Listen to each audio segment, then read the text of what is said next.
You ready? Three, two, one.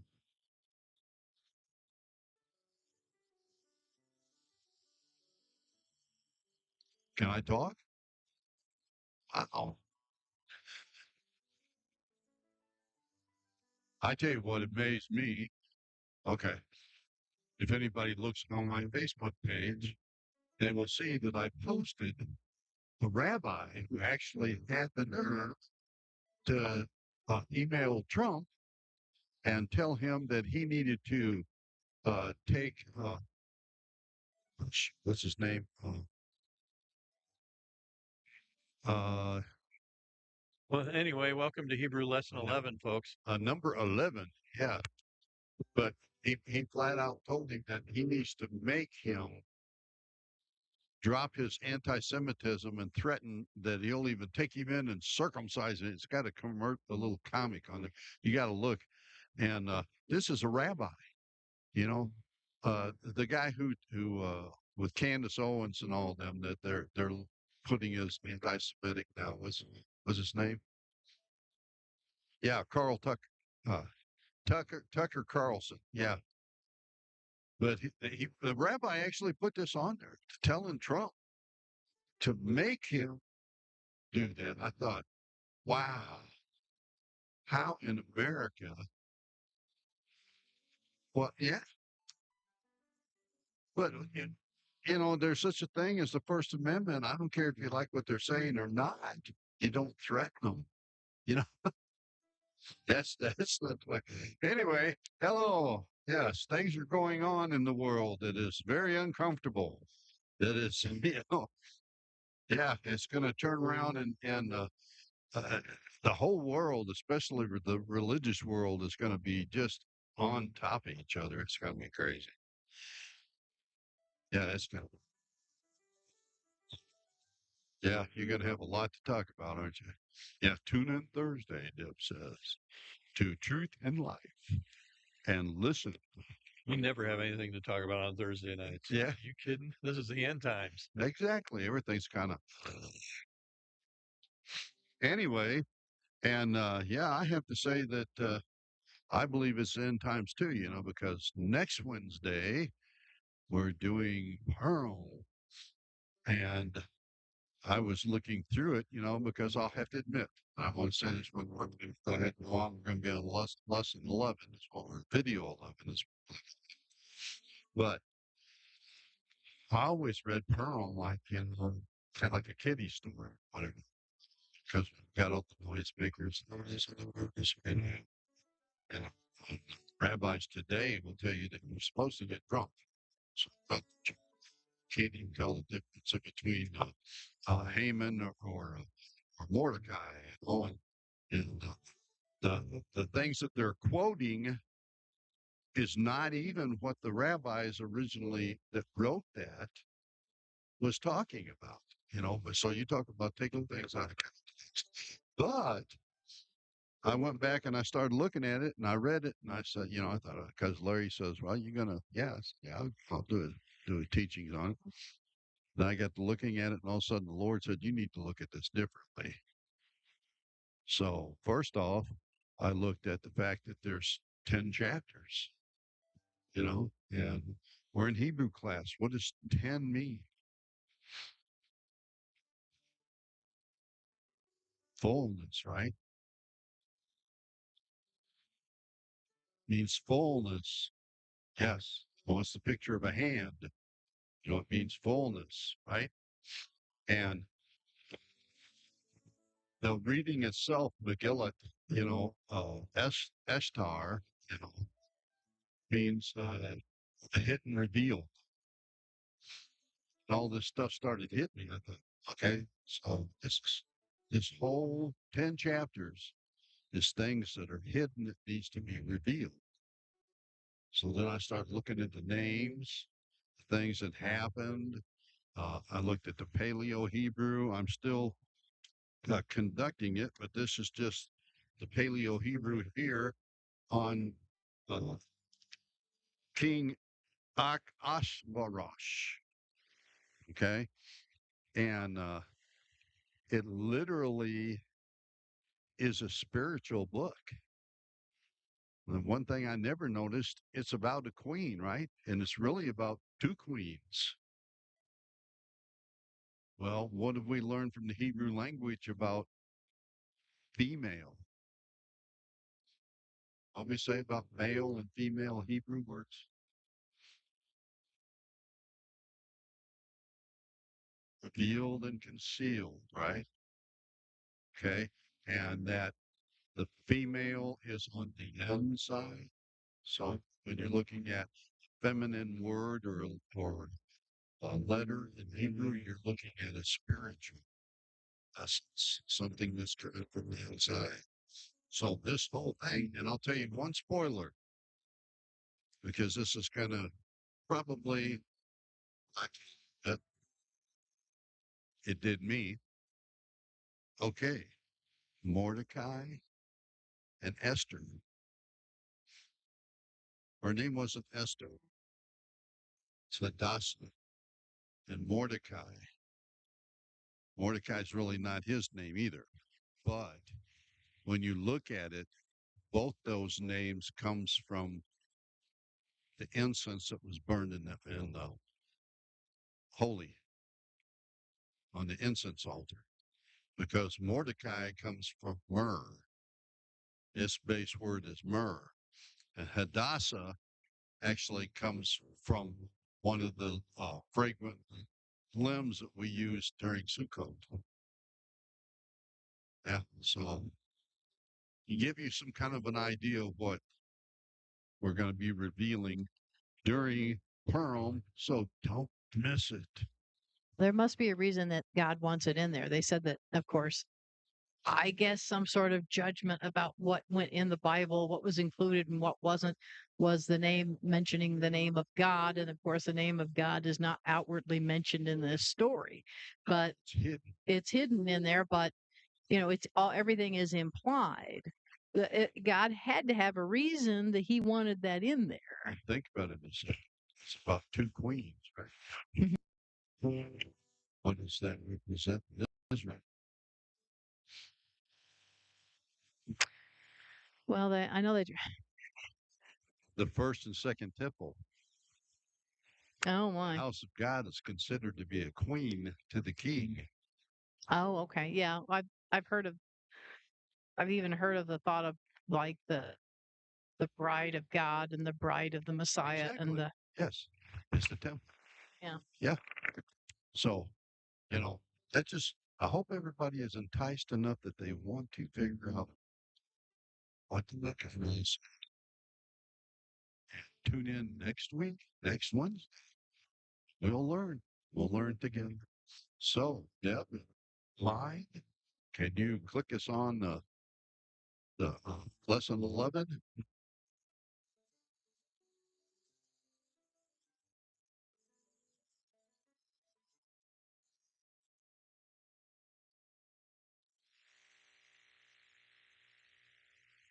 Aleph, Bet, Vet, Gimel, Dalet, Hey, Tav, Zayin, Chet, Tet, Yud, Kaf, Chaf, Lamed, Mem, Nun, Samech, Ayin, Pei, Fet, Tzadi, Kuf, Rish, Shin, Sin, Taf. Now I think I've said enough.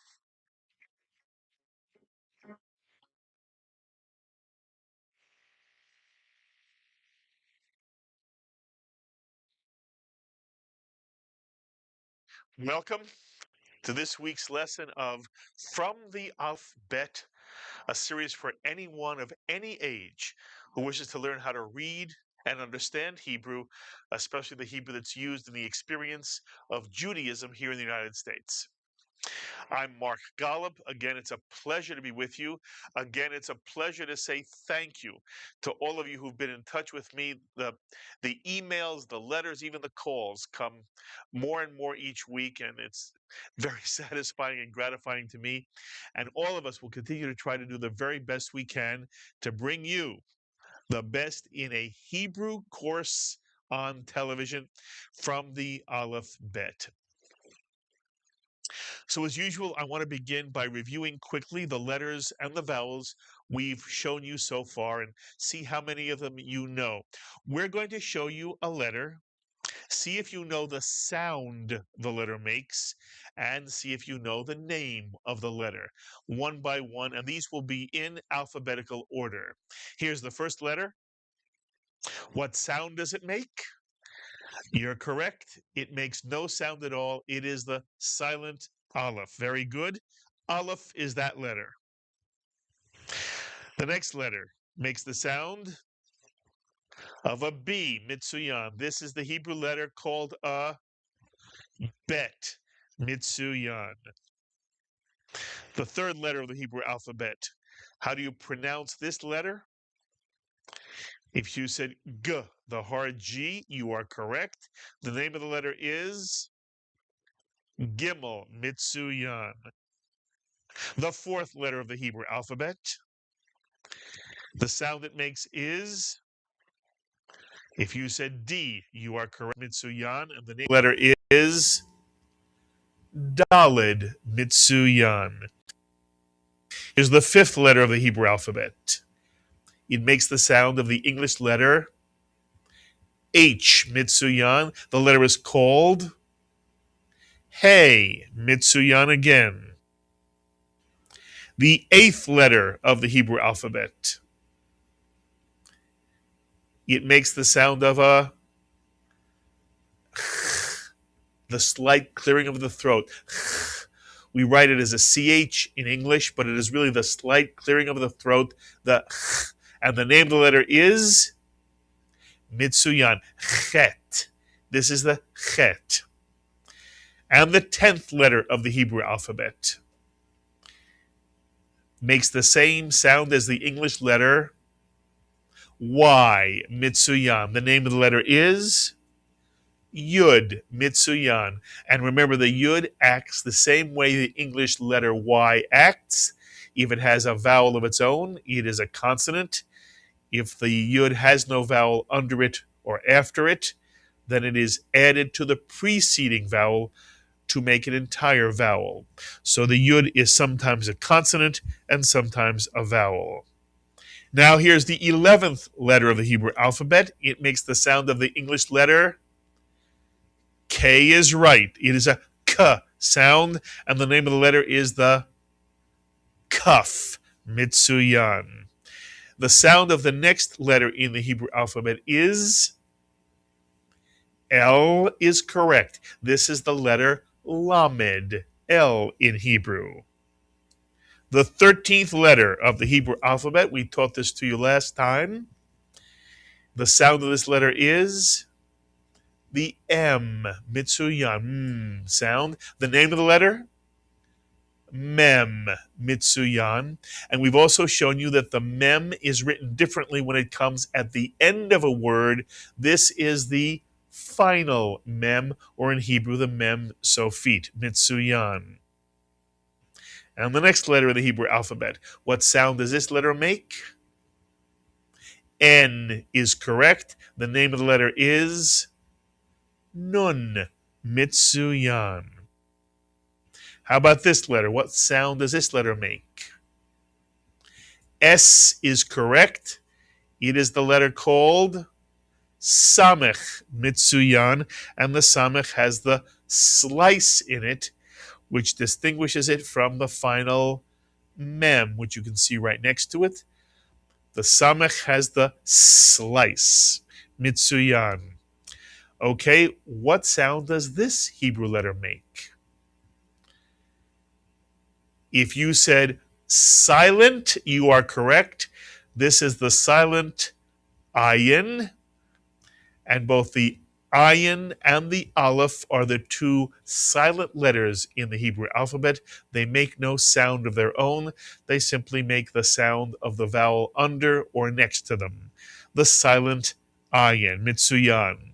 How about this letter? What sound does it make? P is correct, and it's called the Pei, Mitsuyan. And what happens if we take the dagesh, the dot, out of the Pei? How is the Pei pronounced then?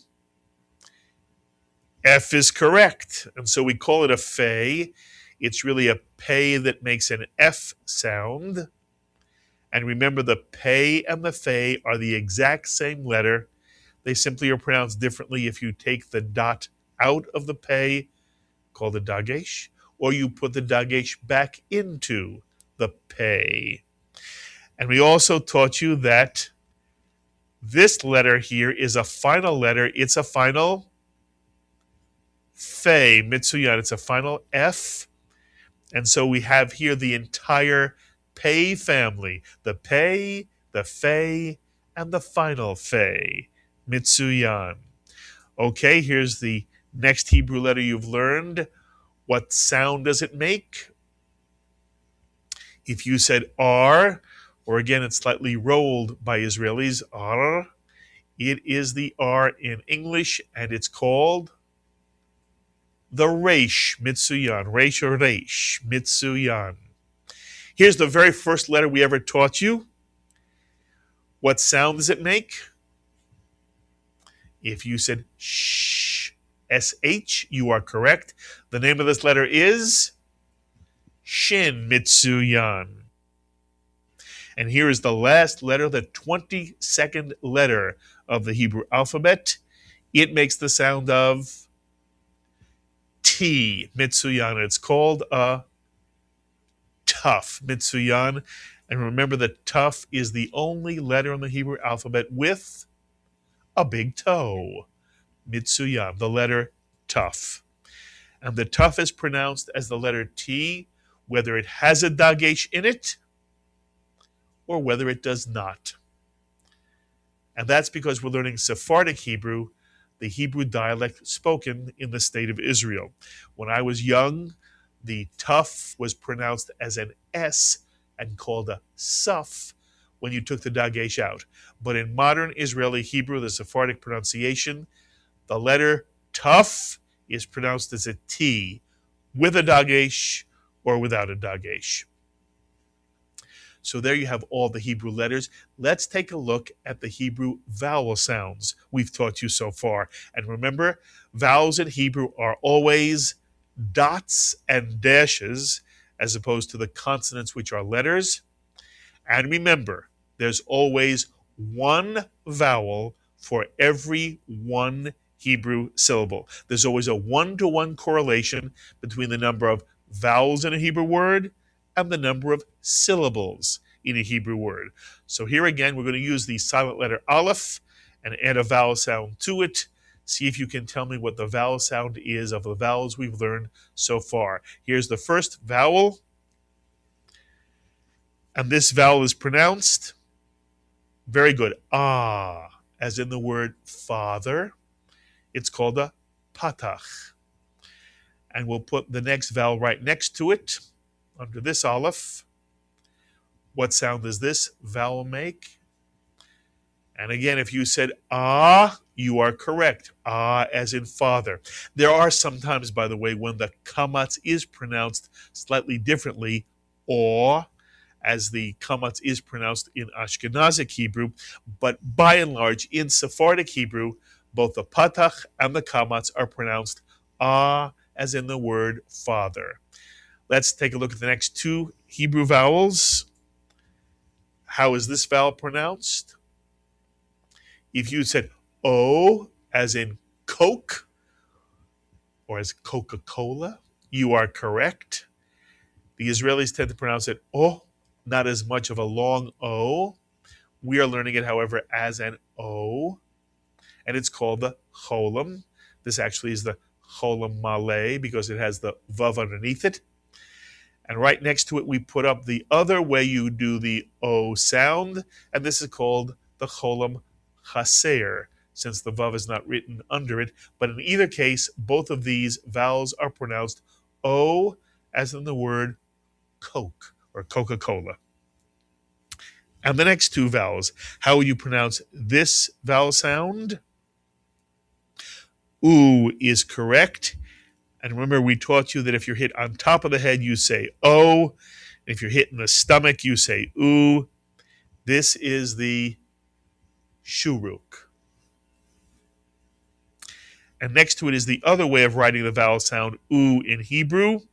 It is the kubutz. Both of these vowels are pronounced oo, as in the word moon, Mitsuyan. And now we go to the dotted vowels. We put one dot under the aleph. It is pronounced E, as the word see, Mitsuyan. And the one dot is called a hirik. If we put two dots under an aleph, this vowel is pronounced A, as in the word say or cake. And this two dotted vowel is called a tsere, Mitsuyan. And how about this vowel? Three dots in an upside down triangle. E is correct, as in the English word bed, the short E, bed. And this three dotted vowel is called a segol. And remember that if you add a yud to any of the dotted vowels, the vowels basically stay the same. So, one dot with a yud is E, two dots with a yud is A, and three dots with a yud is E. And again, if you see how the mouth works, as you go from one dot to two dots to three dots, the mouth tends to get wider. E, A, E. E, A, E. One dot. E, two dots. A, three dots. E. Mitsuyan. And those are the vowel sounds we've learned thus far. We've also learned one other set of dots. What I've told you, it's the secret of reading Hebrew. This set of dots is called the Shva, Mitsuyan.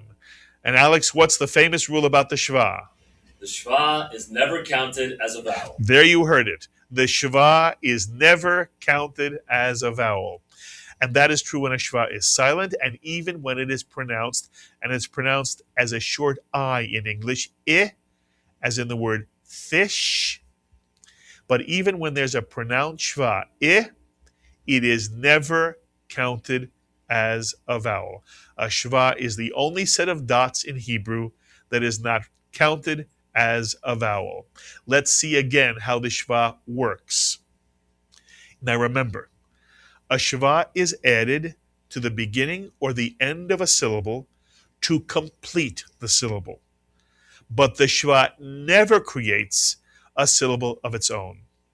If a Shva comes at the beginning of a syllable, it is pronounced I, as in the word fish. And it's sort of a grace note or a grace beat that introduces a syllable. Most vowels create a beat in a Hebrew word. The Shva adds a grace beat to a syllable. So again, if a Shva comes at the beginning of a syllable, it's pronounced I, as in the word fish, and it adds a grace beat to that syllable. If a Shva comes at the end of a syllable, that Shva is silent and simply extends the syllable by the letter above the Shva. Let me say it one more time. If a Shva comes at the end of a syllable, it is silent and simply extends that syllable by the letter above the Shva. A pronounced Shva, therefore, always opens or begins a syllable, and a silent Shva always ends or closes that syllable. But the important thing to remember is that a Shva is the only set of dots which is never counted as a vowel and therefore never creates a syllable of its own. Even a pronounced Shva does not create its own syllable, but simply introduces the syllable that follows beat. So, for example, take a look at this one-syllable word. It is one of the most important words in the Hebrew language, especially in the experience of Judaism. All of these letters you know. And notice there's only one vowel in this word. It is the patach under the mem. You remember, of course, that Hebrew is read down and then from right to left.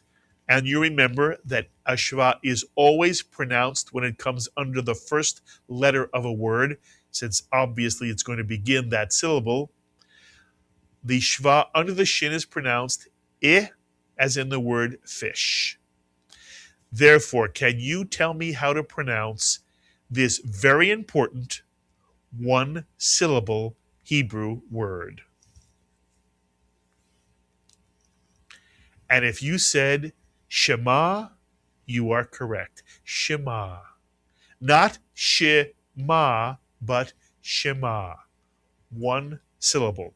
And of course, many of you know the word Shema because it's the name of the most important prayer or statement made by Jews in the Jewish tradition. Shema Yisrael, Adonai Eloheinu, Adonai Echad, which is normally translated, Hear, O Israel, the Lord our God, the Lord is one. And what does the word Shema really mean?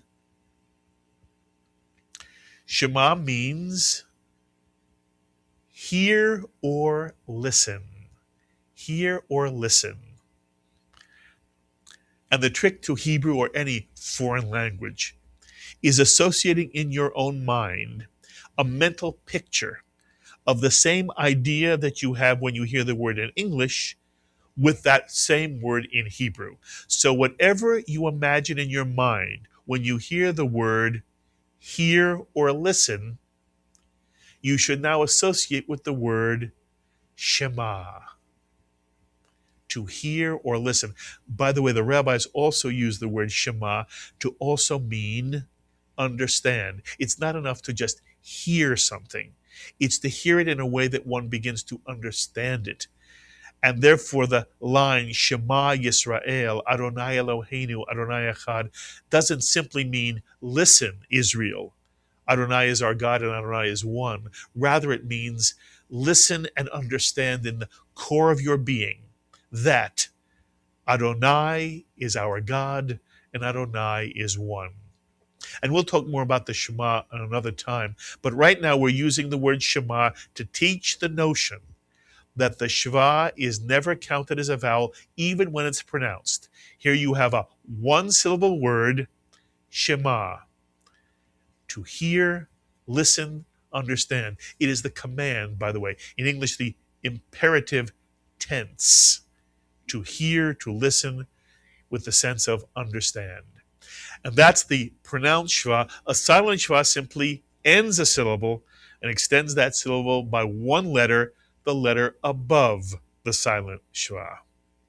So now it's time to learn your next Hebrew letter.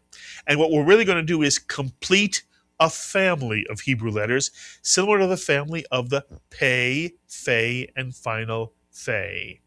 We're going to teach you now the kaf, chaf, and final chaf. And so we've put this up on the screen for you already. You see here the kaf.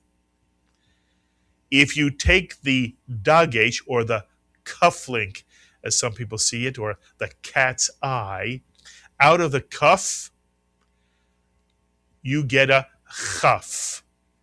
It makes the same sound of the clearing of the throat as the chet does.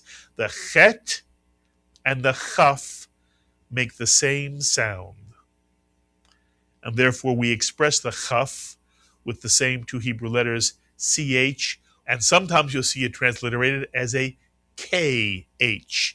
Either way, the ch or the kh is the clearing of the throat, the sound, and this is the letter chaf. And again, I remind you that the kaf and the chaf are really the exact same letter, either written with a dagesh or without a dagesh. With a dagesh, this is the letter kaf. Without the dagesh, it is still the letter kaf, but it is pronounced as a chaf.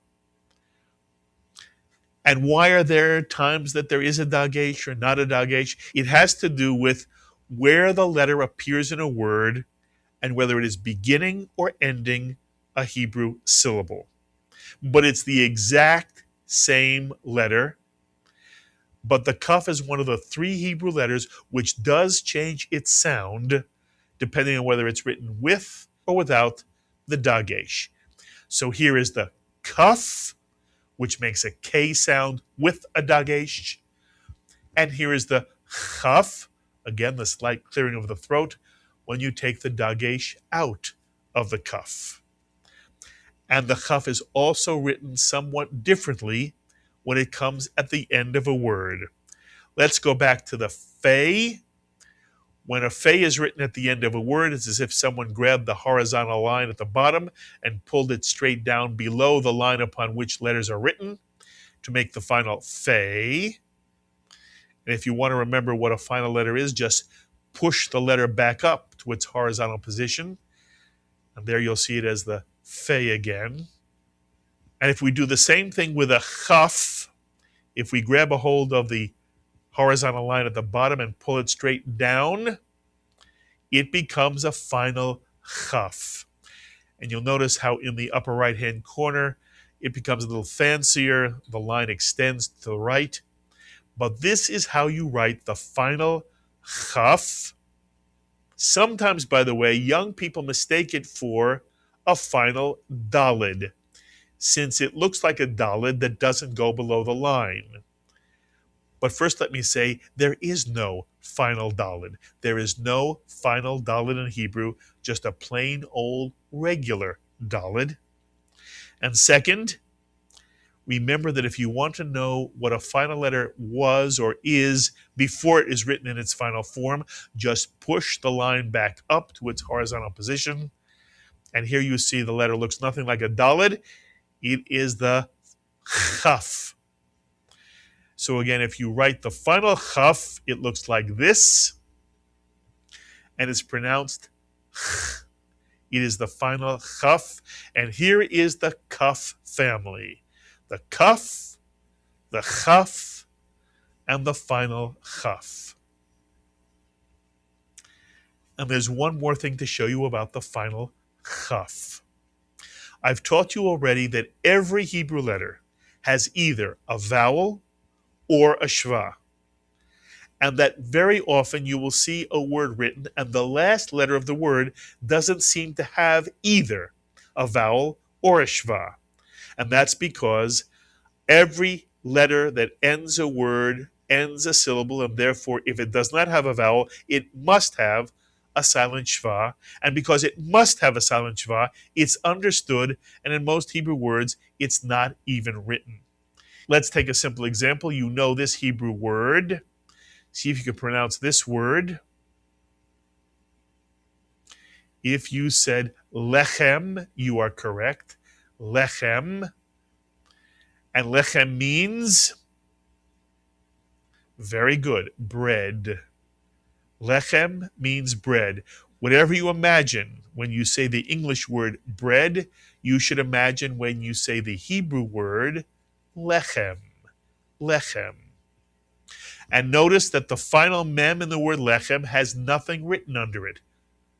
But it really does. It has an understood shva. Mitsuyan, Alex, we put the shva under the final mem.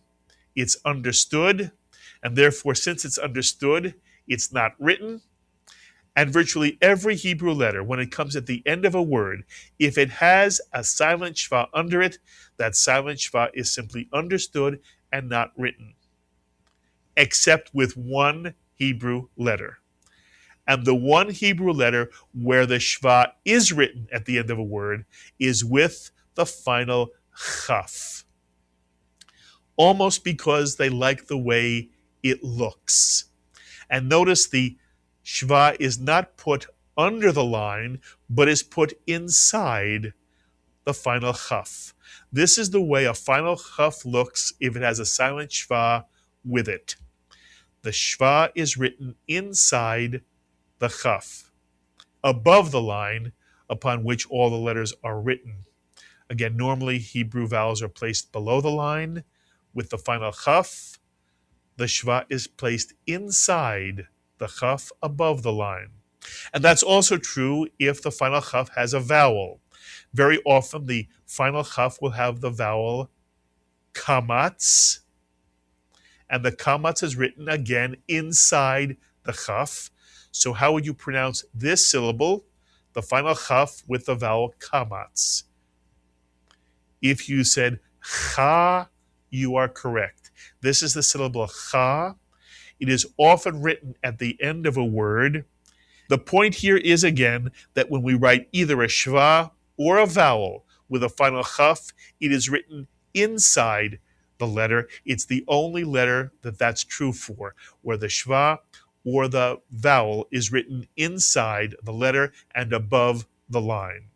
So one more time, here is the family of the kaf, the chaf, and the final chaf. And so I want to show you a couple of words that use the chaf and the final chaf. Let's take the final chaf first. One of the most important words in Judaism, in prayers, is a word that has the final chaf in it. We're going to put this word up on the screen. See if you can read this two-vowel and therefore two-syllable Hebrew word, one of the most common of all Hebrew words. Notice, by the way, that under the first letter, the mem, there's also a vertical line down. This is a reminder that in words with two segols, the accent is on the first syllable. Most of the time, Hebrew words are accented on the last syllable, and therefore, when there's ever an exception, this little line, this vertical line down, is sometimes added by the publisher, especially in a prayer book, so that an individual is reminded to accent the syllable with the vertical line. So how would you read this first syllable? If you said meh, you are correct. And now the second syllable, which ends in a final chaf with a shva written inside it. If you said lech, you are correct. Try putting the word together. Melech is correct. And melech means king. And so whatever you imagine, when you think of the word king in English, you should now imagine when you think of the word melech in Hebrew. This is the word melech. Melech. Mitsuyan. By the way, the word melech is made up of the three root letters of the word, and the three root letters are mem, lamed, chaf. And since the chaf comes at the end of the three-letter root, we tend to write it as a final chaf. So the three-letter root of this word is mem, lamed, chaf.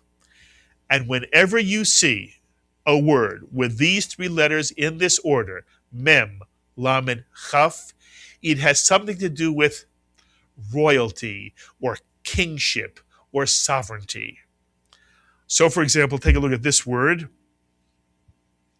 Notice you have the three root letters, mem, lamed, chaf, and you have two vowels, the patach under the mem, and the shuruk after the chaf. So how many syllables are in this word? 2 is correct. Can you read the first syllable of this word? If you said mal, you are correct. The lamed has a silent shva. The silent shva tells you to extend the syllable by one letter, by the lamed, adding the letter to the ma, and you get one syllable, mal. And the second syllable, mitsuyan, chut. Chut, mitsuyan.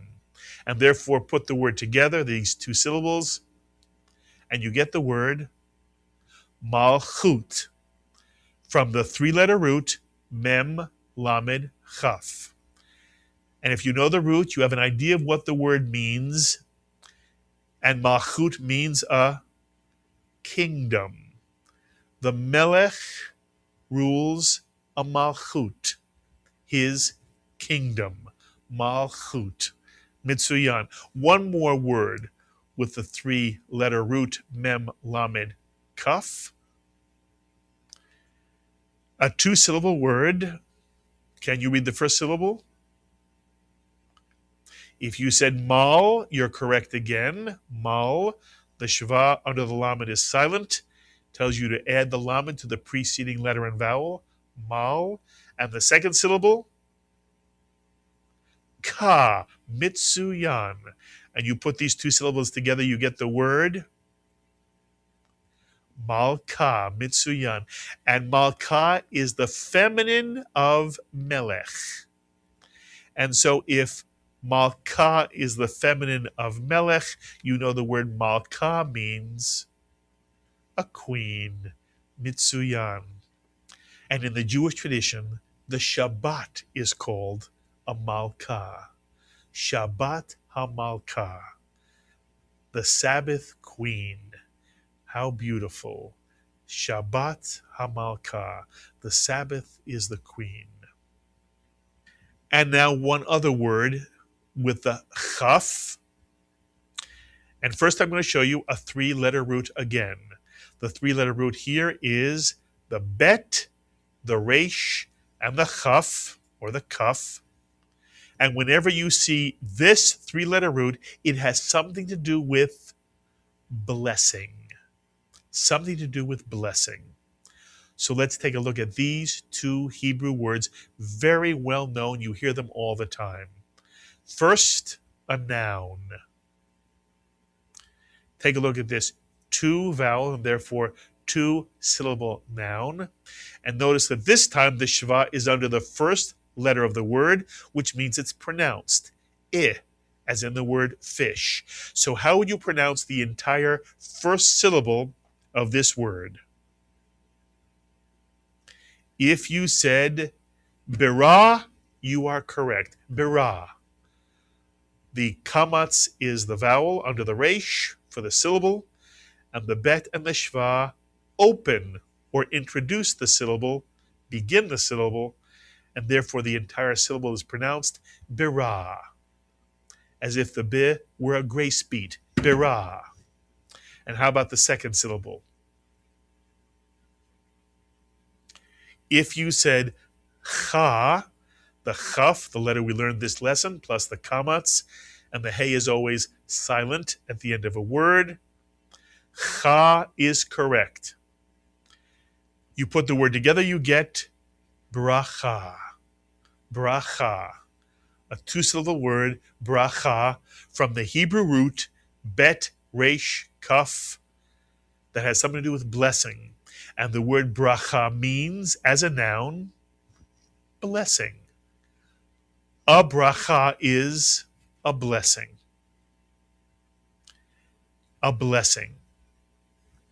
And whatever you associate mentally with the word blessing in English, it's what you should associate with the Hebrew word bracha as well. And now one more very well-known Hebrew word from the root bet, resh, kaf. Again, it's 2 vowels, so 2 syllables.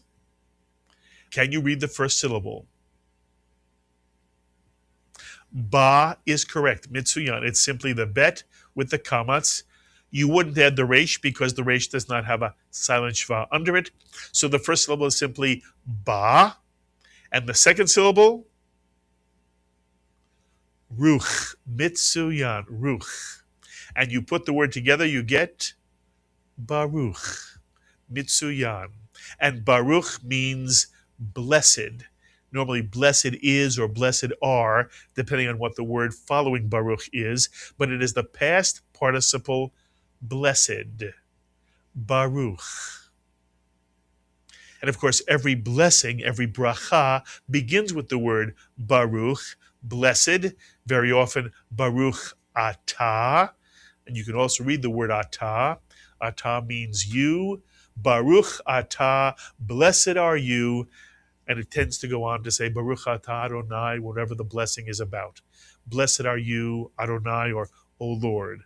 But Baruch is one of the most common words in Hebrew. It means blessed.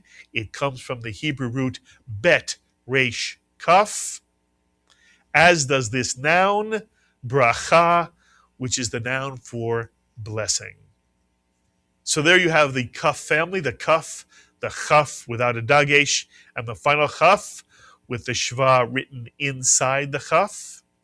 And you have the Hebrew words, bracha for blessing, baruch, the past participle blessed, either blessed is or blessed are. And we also taught you the Hebrew words melech, king, malka, queen, malchut, kingdom. And we also showed you one of the most important of all Hebrew words, the word shema, which means hear or listen with the sense of to understand. Hear, listen, and understand. Shema. As always, I invite you to be in touch with me with any thoughts you have, any questions you have about this lesson of From the Aleph Bet. And we're putting Hebrew sheets, both for the lesson and worksheets up for this lesson of From the Aleph Bet. Just go to our website and you can download both lesson sheets and worksheets for this lesson with the kaf, chaf, and final chaf. And I invite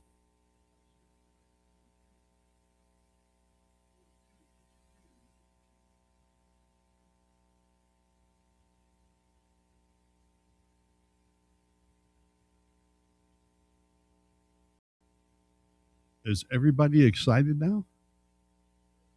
Jim says he wants to learn the bad words. Oh, I don't know. You might.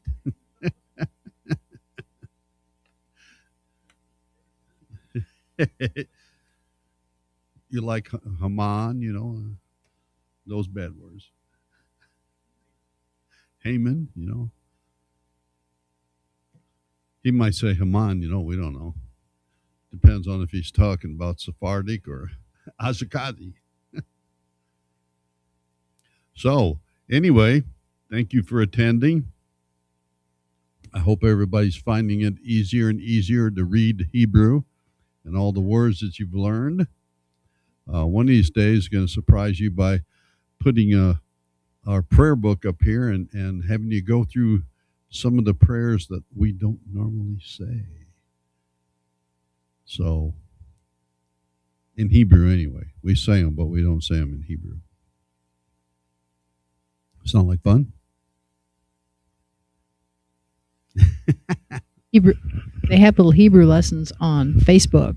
Hebrew, I don't know what it is, but they'll pop up in my feed and I'll try to sit there because the script is not the same. Yeah. That's what's tricky for me is to see a different type of script that's writing. I'm getting used to this script that we're using, but they take the edges off. Like some of the different script takes the edges off. It's different to look at. Yeah. Some of it's classic, some of it's not. So Gets confusing, doesn't it? It gets a little confusing. So Just about like listening to everybody's trying to tell you what was the first language ever, you know. When the truth is, nobody knows, you know, for sure with written records, because the earliest I think we got is Sanskrit, isn't it?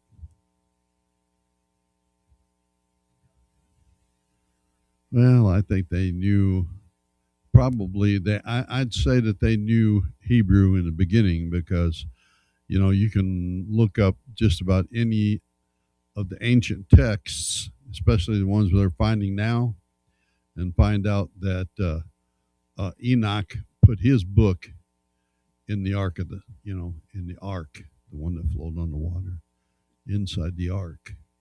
It was a scroll that was in there. I finally figured out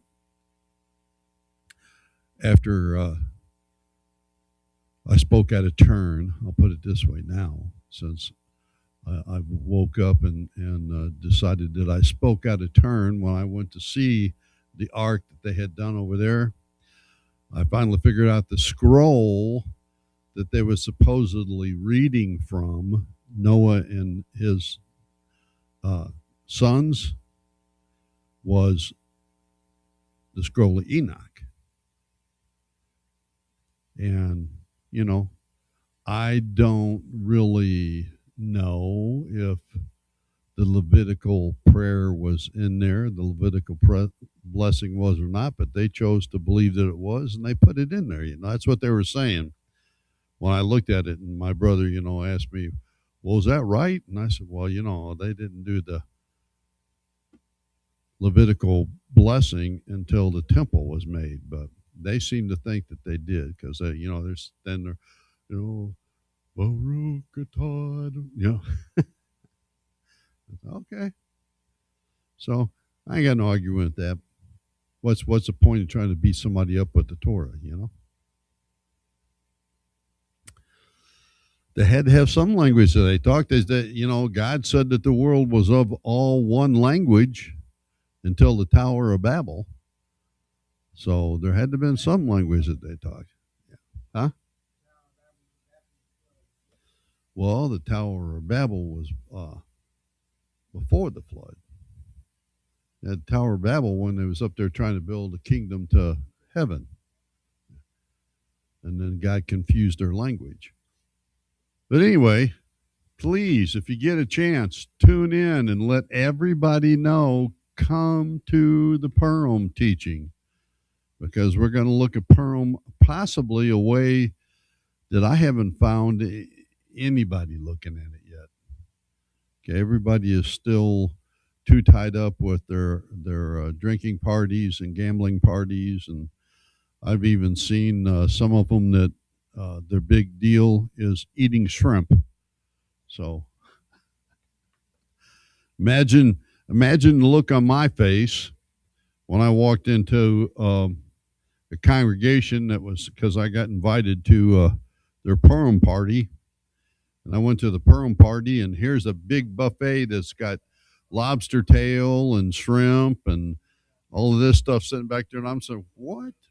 Yeah, this Bubba Gump shrimp. Bubba Gump shrimp. Sorry, I had a fight at your Purim party. Yeah, sorry, I had to. That's a good one. I'm gonna remember that next time I get invited to one. Sorry, I had to have a fight at your Purim party. A fight. Yeah. Remember Forrest Gump sitting there talking about Black Panther Party? Yeah. So I'll see you next week. And if you want to wear a costume or something, wear a costume. You know, if you feel like bringing some kind of nauseous. Does everybody know what a nosh is? Okay. Yep, snacks. Usually some kind of sugary treat, but, you know. So, oh, we're going to whine all night. Yeah. Yeah, see, we're going to talk about that because, you know, you bring that up. I brought that up in the beginning, and you know that story, right? About where they come with the tradition today that you're supposed to get drunk out of your mind. Well, Rabbi used to say every year, Jim, are you bringing the wine? Yeah. And I was like, well, what if I do? He says, I'll drink with you. Yeah. So I just had this notion of, you know, Rabbi up there, you know, doing but the story of Esther. There was actually two rabbis that was celebrating Purim. I'll tell you this story real quick. And during the Purim celebration, they got into, the wording makes it sound this way. It makes it sound like they got drunk. They got so drunk that they couldn't tell the difference in between the different characters in the book of Esther. Okay. And during that drunken spell, the one rabbi killed the other rabbi. Okay. So, but they leave that part out. All they say is that you're not supposed to get drunk enough, you know, to where you don't know the difference between Haman, you know, and Mordecai. But they leave the part out about where the rabbi said, you know, that in English it says that he killed the rabbi, and then when he woke up after Purim, he realized he killed him. He went in and he started speaking in Hebrew prayers and everything, and he resurrected the rabbi. Well, then after it was all over with and everything, the remark was made from Rabbi, I think it was Akiva, and he said, well, let's do this again next year. And the other rabbi that got killed, said, well, I don't know if we're going to do this next year or not, because not every time a miracle will happen. And that's the story, in a nutshell. It's longer than that. That's in the Talmud. Oh, in the Talmud. Yeah. With the music in the back. Kill the rabbi, Yeah, kill the rabbi. But if you read the original Hebrew, yes, if you read the original Hebrew in the Talmud, and not a translation, and you really research the words, what it's telling you is that you are supposed to teach somebody the fourth level in study. So when you're in Purim, you're in the spiritual teaching aspect of that. And that both of you are so into the spiritual aspect and understanding of that scripture that you really can't differentiate at a sod level, at a basic level, like just a plain reading. You really went into an understanding of it that's really deep. And in doing so, you've killed somebody else's notion of what they thought it said, and they've learned a deeper understanding. And that's the way the Hebrew reads. But nobody pays attention to that. All anybody wants to know is, hey, this is Mardi Gras. We can go out and get drunk as we want to because tomorrow starts Lent, So that's what they got. I'm